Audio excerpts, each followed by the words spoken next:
Hello दोस्तों, बहुत बहुत स्वागत है आपका इस यूट्यूब प्लेटफॉर्म पे।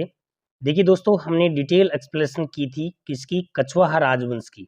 कछवाहा राजवंश के अंदर मैंने आपको 1 to 1 शासक बताए थे, ठीक है दोस्तों। और उनके अंदर जो भी महत्वपूर्ण जानकारी थी वो आपको बताई थी। आज हम क्या करेंगे, एक क्वेश्चन सीरीज लेंगे। क्वेश्चन सीरीज हमारी 1 to 3 में चलेगी। और दोस्तों यहाँ पे देखिए, आपको एक बहुत ही महत्वपूर्ण बात बताऊं। आज हम कछवाहा राजवंश के बारे में जितनी भी बातें करेंगे वो निश्चित रूप से आपकी एग्जाम में ही आने वाली चीजें करेंगे। और आपकी जो भी है एग्जाम में आई हुई है उनके सेशन भी हमारे अलग से होंगे। तो चलिए स्टार्ट करते हैं। हमारा पहला प्रश्न है, कछवाहा वंश के संस्थापक कौन थे। देखिए दोस्तों, यहाँ कछवाहा जो वंश है, कछवाहा राजवंश है, उसके संस्थापक की बात कर रहा है। तो तेजकर्ण, कोकिल देव, रामदेव और पृथ्वीराज। देखिए, एक जो क्षेत्र होता है ढूंढाड़, कौन सा क्षेत्र है, ढूंढाड़ क्षेत्र की हम बात कर रहे हैं। ढूंढाड़ क्षेत्र का जो ऊपर शासन था किसका, मीणाओं का शासन था। ठीक है दोस्तों, देखो आप समझते जाना, मैं आपको बहुत इंपॉर्टेंट इंफॉर्मेशन दूंगा। मीणाओं का वहां पे शासन था। और मीणाओं के ऊपर जो बड़गुजर थे, बड़गुजरों का क्या कर दिया था, मीणाओं पर अधिकार कर लिया था, यानी कि आक्रमण कर लिया था। ठीक है, तो इन मीणाओं ने क्या करने के लिए, सहायता मांगने के लिए, और कहां पर गए, जो दौसा है, दौसा के एक व्यक्ति जो नरवर का रहने वाला था, कहां का रहने वाला था, नरवर का रहने वाला था। नरवर है एमपी, ठीक है। तो वहां पे उस व्यक्ति को, जिसका नाम था तेजकर्ण, इसको हम क्या बोलेंगे, दूल्हे राय। तेजकर्ण बोल दीजिए, दूल्हे राय बोल दीजिए, इसको लेके आए। और यहाँ पे इन्होंने वहां के बड़गुजरों को हराकर 1137 ईस्वी में कछवाहा राजवंश की स्थापना की थी। ये क्या है, कुश के वंशज कुशवाहा है, कुश के वंशज कुशवाहा कह दीजिए, या फिर क्या है, कछवाहा कह दीजिए, ये है। तो याद रखना, दौसा के बड़गुजरों को हराकर और कछवाहा राजवंश की नींव किसने रखी थी, तेजकर्ण ने रखी थी, या फिर इनको कह दीजिए दुल्हे राव। ये नरवर एमपी का जो एक क्षेत्र है उस पे उसके रहने वाले थे तेजकर्ण। ठीक है, तो याद रखना, कछवाहा वंश के संस्थापक कौन हो गए, तेजकर्ण, दुल्हे राय। ठीक है, ये दोनों नाम है, आपको याद रखना है। चलिए नेक्स्ट आता है आपका, कछवाहा वंश की राजधानियों का सही क्रम पूछा है। कछवाहा राजवंश की जो राजधानियां हैं वो कौन कौन सी हैं, देखिए। सबसे पहले तेजकर्ण ने अपनी जो राजधानी है वो दौसा बनाई थी। ठीक है, किसको हराकर, ये भी मैंने थोड़ी देर पहले आपको बताया था। तो यहाँ कब बनाई थी, 1137 में। तो दूसरा क्या आता है, दूसरी बात, तेजकर्ण ने वापस क्या बनाई थी, जमुआ रामगढ़, क्योंकि रामगढ़ का जो क्षेत्र था उसी को जमुआ रामगढ़ के नाम से, तो यहाँ पे क्या आ गया, जमुआ रामगढ़। ठीक है दोस्तों, तो दूसरा ये भी कहाँ बनाया था, 1137 में ही बनवाया था। उसके बाद में कोकिल देव, कोकिल देव ने क्या बनाया, आमेर को राजधानी बनाया था, कब, 1207 में। उसके बाद में फिर आता है स्वाई जय सिंह। तो स्वाई जय सिंह ने क्या बनाई, राजधानी जयपुर बनाई, और इन्होंने बनाई थी 1727 में। देखिए 1137, फिर उसके बाद में 1137, फिर उसके बाद में 1207, फिर आपका आता है 1727, यानी कि 777। पहले कौन सी हुई, दौसा, फिर कौन सी हुई, जमुआ रामगढ़, फिर कौन सी हुई, आमेर, और फिर कौन सी हुई, जयपुर। तो आपका क्या आ जाएगा इसके अंदर, सी ऑप्शन आ जाएगा। तो राइट आंसर क्या है, सी है। ये याद रखना, मैंने आपको बता दी है कि किसने कब और कहां कौन सी राजधानी बनाया। चलिए नेक्स्ट करते हैं, कोकिल देव ने किसको पराजित कर आमेर पर अधिकार किया था। तो कोकिल देव ने, मैंने आपको बताया था भाई, कोकिल देव है वो कौन था, कोकिल देव है वो तेजकर्ण का पुत्र था, जिन्होंने बड़गुजरों को 1137 में हराकर दौसा को अपनी राजधानी बनाया था। ठीक है, तो यहाँ पे तेजकर्ण ने किसको, बड़गुजरों को। अब इन्हीं का बेटा, तेजकर्ण का बेटा कौन, कोकिल देव, और कोकिल देव ने 1207 में, ठीक है, वहां जो आमेर का जो क्षेत्र था उनमें मीणाओं को हराकर 1207 में अपनी आमेर को राजधानी बनाया था। तो याद रखना, कोकिल देव ने किसको पराजित करके, यहाँ पे मीणाओं को पराजित करके, तो डी आ जाएगा। और इनके पिताश्री जिनका नाम था तेजकर्ण, ठीक है, तेजकर्ण, इन्होंने क्या किया था, बड़गुजरों को हराया था। तो अगर उनका नाम आता है तो बड़गुजर आ जाएगा, ठीक है। और यहाँ पे अगर कोकिल देव का नाम आता है तो मीणाओं को, तो आपका आंसर क्या बन गया, डी बन गया है। नेक्स्ट क्वेश्चन है आपका, कदमी महल का निर्माण किसने करवाया था। कदमी महल, जैसे कि मैंने आपको बताया था, हमारा जो डिटेल जो एक्सप्लेनेशन चला था उसमें कदमी महल है वो, एक चीज याद रखना, कदमी महल है वो आपको, इसमें जो कछवाहा राजवंश के जितने भी शासक हैं, आमेर के शासकों का राज तिलक हुआ था। कहां पर, कदमी महल में, ठीक है। अगर क्वेश्चन आता है कि आमेर के शासकों का, कछवाहा वंश के शासकों का जो राज तिलक हुआ है वो किस महल में हुआ है, तो कदमी महल में। और ये राज तिलक किया किस जाति ने है, तो मीणा जाति ने किया है, ठीक है। तो आपका आंसर आ जाएगा ये वाला। अब देखिए हमारी बात क्या है, जो कदमी महल है उसका निर्माण किसने करवाया था, तो रामदेव ने करवाया था। इसको रामदेव बोल दीजिए या फिर राजदेव बोल दीजिए। कदमी महल है कहां पर, आमेर में है। यहाँ पे कछवाहा राजवंश के शासकों का राज तिलक किया गया था मीणाओं के द्वारा। तो आपका इसमें राइट आंसर होगा सी। अगला प्रश्न है, 12 कोटड़ी का संबंध आमेर के किस शासक से है। 12 कोटड़ी, देखिए एक शासक हुआ था पृथ्वीराज कच्छावा। तो पृथ्वीराज कच्छावा जो है वो, आपको देखो इनके बारे में ध्यान रखना, आमेर का जो क्षेत्र है, पृथ्वीराज कच्छावा, इसके बारे में वेरी इंपॉर्टेंट है ये वाला। पृथ्वीराज कच्छावा क्या हुआ कि जो आमेर का क्षेत्र है उसके 12 बेटों में उस आमेर के क्षेत्र को बांट दिया, जिसको हम 12 कोटड़ी के नाम से जाना जाता है। ये पृथ्वीराज कच्छावा वही आदमी है जिसने सांगा की सहायता के लिए गए थे और वहीं पे क्या हो गए थे, मारे गए थे, ठीक है। तो आपसे प्रश्न पूछा जाएगा कि सांगा की सहायता करने के लिए किस कछवाहा शासक ने सांगा की सहायता की थी, तो पृथ्वीराज नाम आ जाएगा। और वहीं पे क्या हो गए थे, ये मारे गए थे। तो इनके जो 12 पुत्र हैं उनमें आमेर का क्षेत्र बांटने के कारण इनको 12 कोटड़ी कहलाया, यानी कि वो क्षेत्र है वो 12 कोटड़ी कहलाया, ठीक है। तो आपका आंसर क्या आ गया, ए आ गया। अगला प्रश्न है, भारमल व अकबर की मुलाकात सांगानेर में किसकी सहायता से हुई।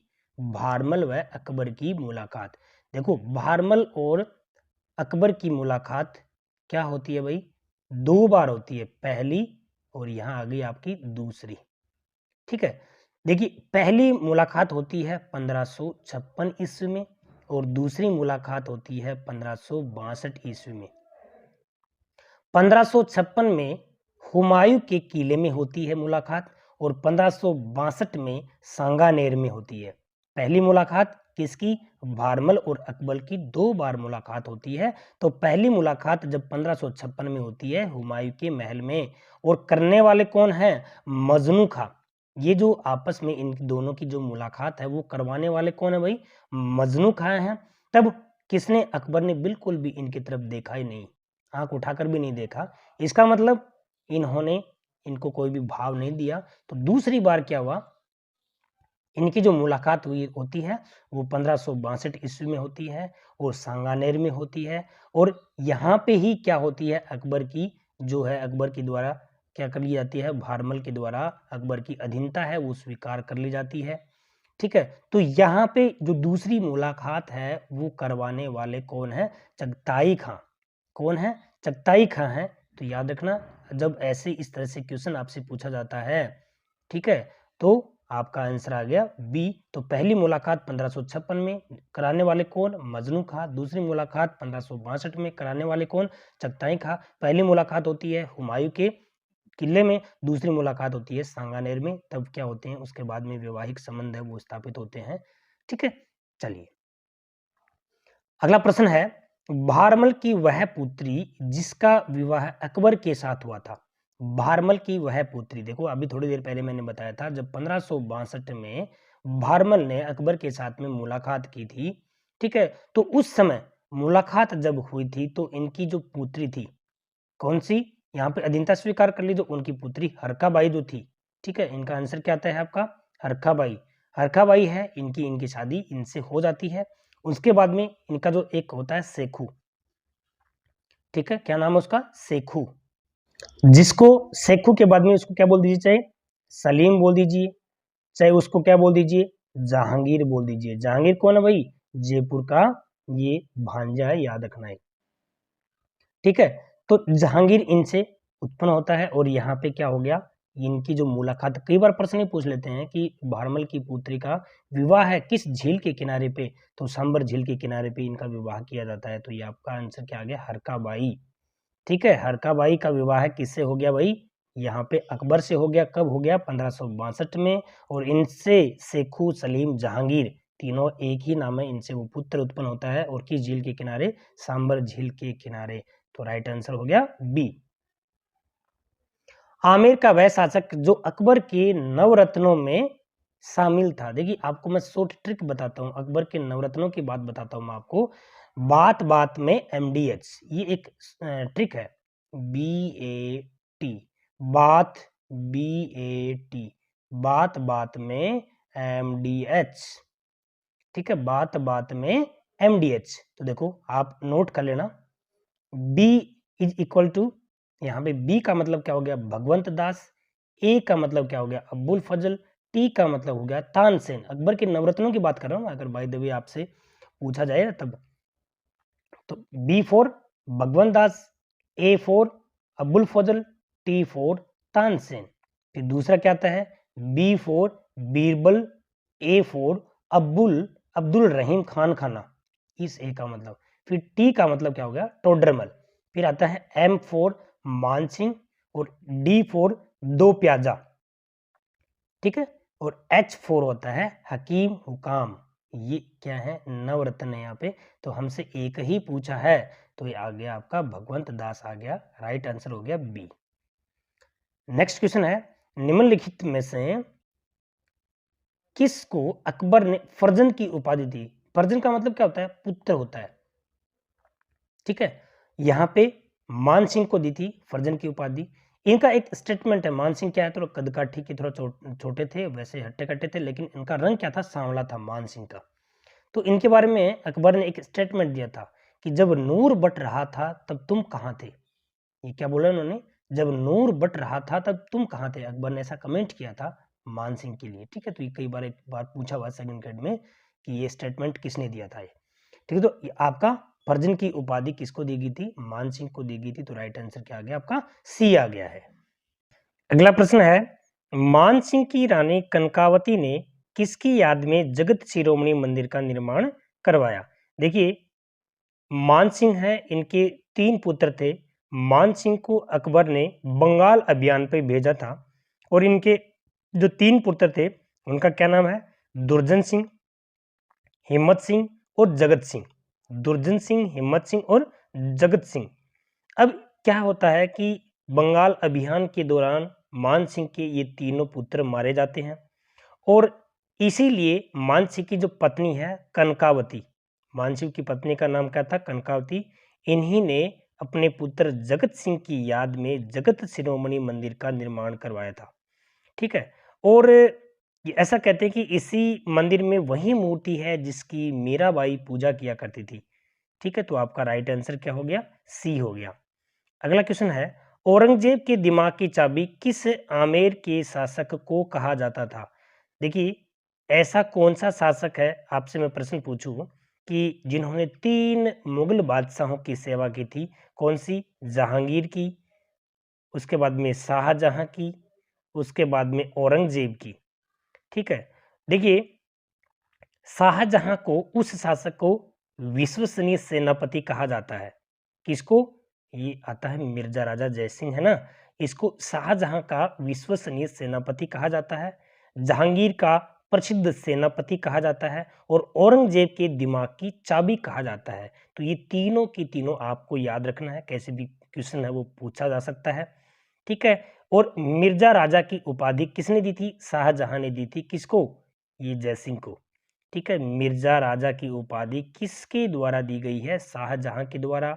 मिर्जा राजा जयसिंह है 3 मुगल बादशाहों की इन्होंने सेवा की थी, जहांगीर है, शाहजहाँ है, औरंगजेब है।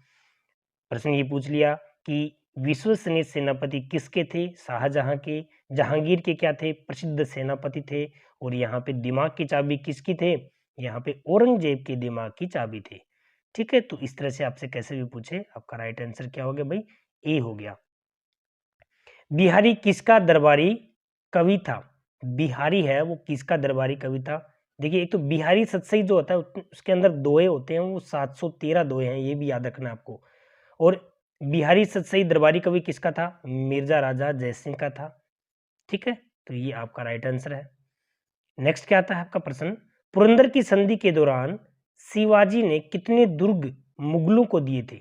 पुरंदर की संधि होती कब है, 11 जून 1665 को पुरंदर की संधि होती है। उस किस किस के मध्य होती है, शिवाजी और मिर्जा राजा जयसिंह के बीच में होती है। और ऐसा कहते हैं कि इस संधि के दौरान शिवाजी के पास में 35 दुर्ग थे, और 35 दुर्गों में उसने 23 दुर्ग है वो मुगलों को दे दिए थे, और अपने पास में 12 दुर्ग रखे थे।